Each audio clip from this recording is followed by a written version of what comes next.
bienvenue dans notre émission spéciale consacrée à l'initiative Une ceinture, une route. Sur le plateau, aujourd'hui j'ai l'honneur de recevoir Monsieur Wang Kun, professeur à l'université de Beihai. Bonjour Monsieur Wang Kun. Bonjour. Donc il s'agit de l'université des langues étrangères de Beijing. Monsieur Wang Kun est également politologue avec lequel je vais avoir le plaisir de m'entretenir en cours d'émission. Mais sans plus attendre, regardons ensemble ce clip vidéo consacré à l'initiative Une ceinture, une route.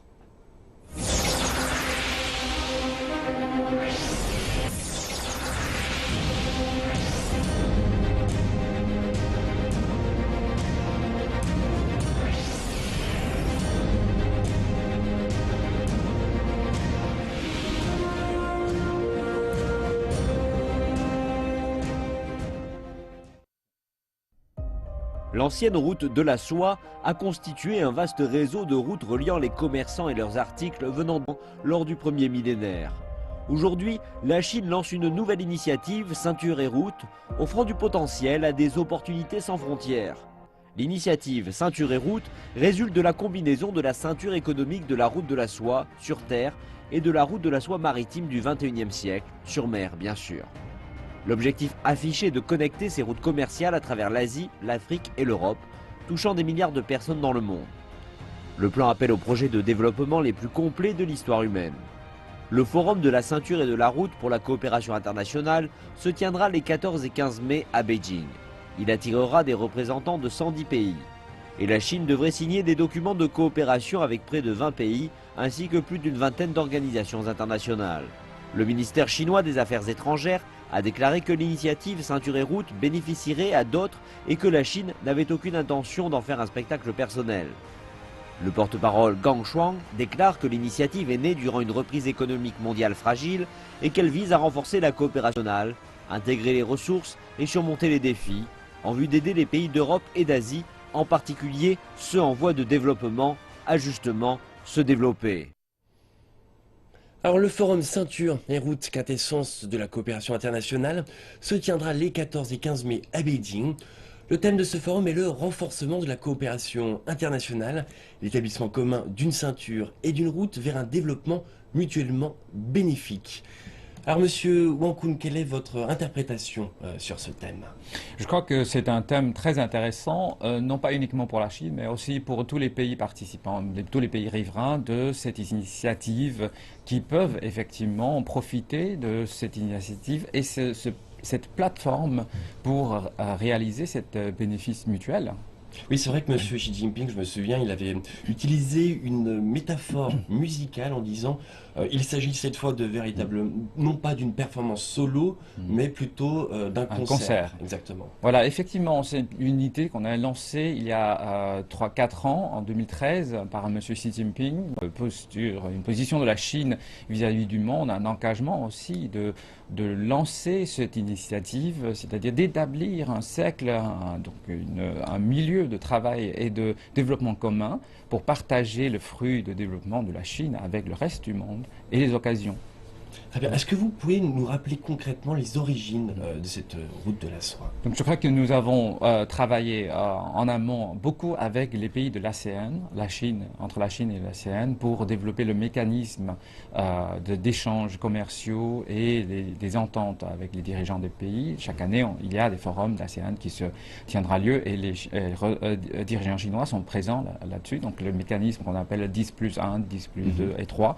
Alors que dans ce mécanisme, on s'est beaucoup inspiré de ce modèle de travail en commun avec les autres pays, donc pour le développement de la même région. Et du coup, on se dit pourquoi pas élargir. Et je crois que c'est aussi à partir de cette expérience-là que la Chine a lancé en 2013-2014 les deux initiatives qui est devenue une aujourd'hui, c'est la ceinture économique de l'ancienne route de la soie et la route maritime de la route de la soie. Et ce qui est très intéressant, c'est que les Chinois aiment s'inspirer de leurs ancêtres, en quelque sorte, donc la route de la soie, et c'est une sagesse cristallisée du passé. Donc on peut s'inspirer de là pour développer un nouveau modèle de croissance économique. Sagesse cristallisée cristallisé du passé qui est également mêlé de fantasmes et d'aventures. Est-ce qu'on va retrouver ça avec une ceinture et une route? Oui, en fait, c'est la route de la soie est en fait une redécouverte du passé. C'est-à-dire qu'à travers les fouilles archéologiques, on a prouvé en temps contemporain qu'il existait dans l'histoire cette route. Donc cette route-là était une unité assez intéressante, non pas parce que c'est une route d'échange entre la Chine et l'Europe, mais aussi c'était parce que c'est une route de coopération. C'est-à-dire même dans l'histoire, ce ne sont pas les commerçants chinois qui ont embarqué des marchandises pour aller. C'était pas du tout possible, mais c'était plutôt les Chinois ont débuté ce transport de marchandises et les pays riverains ont relayé ces marchandises pour aboutir jusqu'en Europe. Et dans ce processus de transport de marchandises, de commerce, et chacun des pays riverains ont pu y profiter.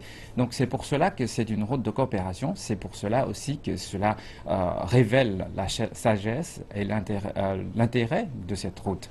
Alors je me permets de vous interrompre avec une question une question Weibo de l'un de nos téléspectateurs. L'initiative Ceinture et Route n'est-elle que de nature économique? Est-ce qu'elle n'implique-t-elle pas les domaines culturels et sociaux? Bien sûr, effectivement, parce que les échanges commerciaux ne peuvent pas s'effectuer tout seuls, c'est-à-dire on doit en même temps impliquer d'autres choses, et c'est la vérité dans l'histoire aussi. Si vous allez aujourd'hui dans le musée national, vous allez voir l'exposition donc sur donc l'histoire, les 100 objets de l'histoire humaine, et là-dedans vous avez les différents objets qui ont effectivement donc voyagé à travers cette route de la soie pour marquer les échanges, non pas uniquement commerciaux, mais aussi culturels. Donc, c'est-à-dire que chacune des civilisations le long de la route se sont inspirées des autres pour pouvoir se développer. C'est ça qui est l'aspect le plus intéressant. Donc, jusqu'à présent, aujourd'hui, dans les accords qu'on négocie aujourd'hui à travers cette initiative, il y a effectivement un des 5 aspects qui est éducative. Ok, et au niveau de l'éducation, il y a déjà concrètement des choses qui se font entre universités? Oui, tout cela a déjà démarré à travers le système d'apprentissage linguistique. Par exemple, les instituts Confucius se sont parsemés le long de la route pour déjà apprendre aux riverains d'apprendre la langue chinoise. Mais en même temps, toutes les langues parlées le long de la route sont enseignées ici aujourd'hui dans mon université.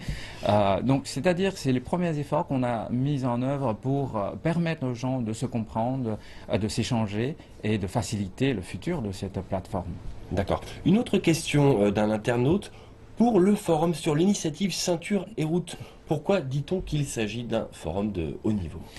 Il s'agit d'un forum de haut niveau parce que cela réunit 28 des pays riverains, et ce sont les pays qui sont venus avec les représentants de haut niveau de leur gouvernement et qui vont négocier une vingtaine d'ententes et de contrats et de conventions entre les pays, et de pouvoir signer donc en tant que les premiers engagements politiques et commerciaux donc le long de cette route. Donc c'est effectivement un événement très important qui va marquer le début d'une concrétisation de cette initiative, parce que nous avons lancé cette idée il y a quelques années, et la plupart des pays le long de la route ont répondu et réagi favorablement à cette initiative. Mais il ne faut pas rester que sur la parole, il faut la concrétisation, alors que la concrétisation demande d'abord une implication politique, un engagement officiel des pays.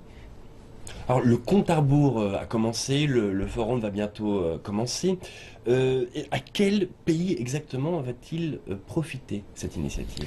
Donc, je crois que si vous voulez, tous les pays riverains sont invités à participer à ce projet, c'est-à-dire qu'eux, ils deviendront chacun bénéficiaires de cette initiative.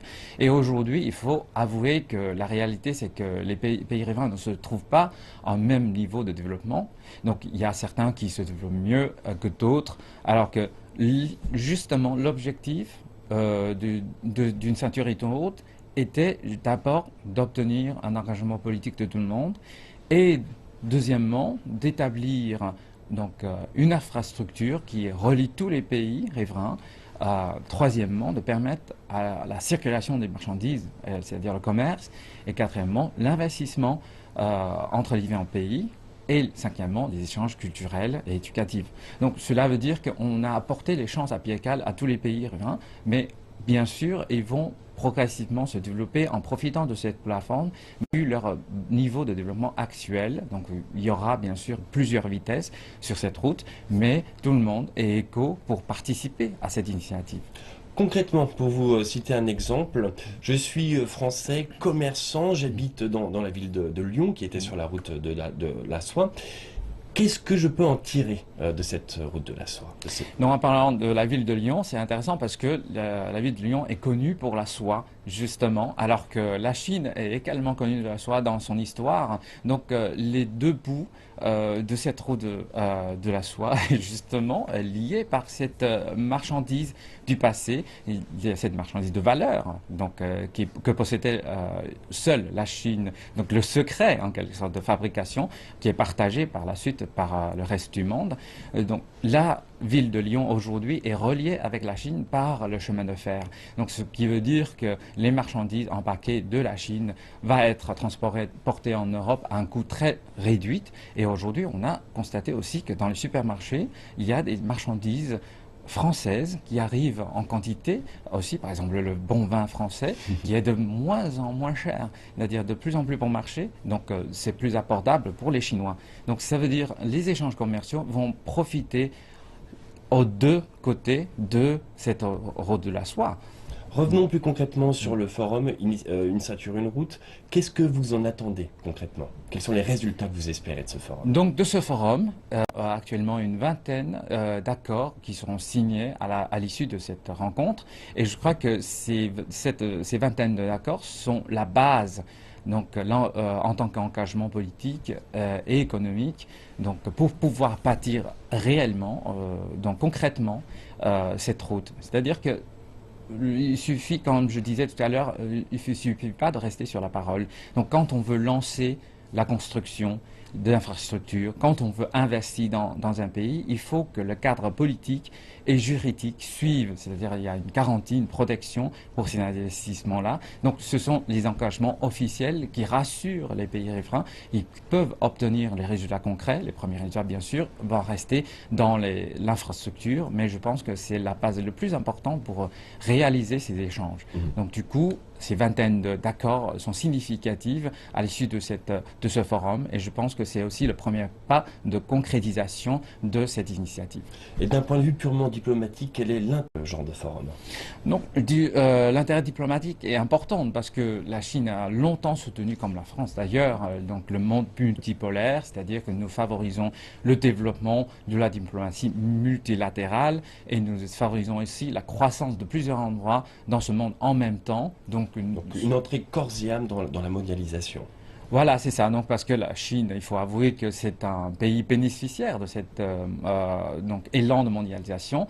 Et la Chine a bien sûr bénéficié beaucoup de la paix et du développement. Donc elle a joui plus de 40 ans de la paix et de la croissance. Donc elle veut partager cette expérience avec les autres pays sur la pied d'égalité, mais aussi sur le principe de coexistence pacifique et de la non-ingérence dans la politique des autres.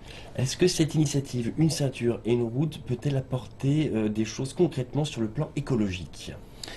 Oui, je crois qu'effectivement, la Chine aujourd'hui est de plus en plus consciente de cet enjeu, donc ce défi écologique qui est en face de nous. Et cette valeur qui va être véhiculée aussi par cette plateforme d'une ceinture une route, comme par exemple aujourd'hui la Chine souffre beaucoup d'empêches de sable, de smog, etc.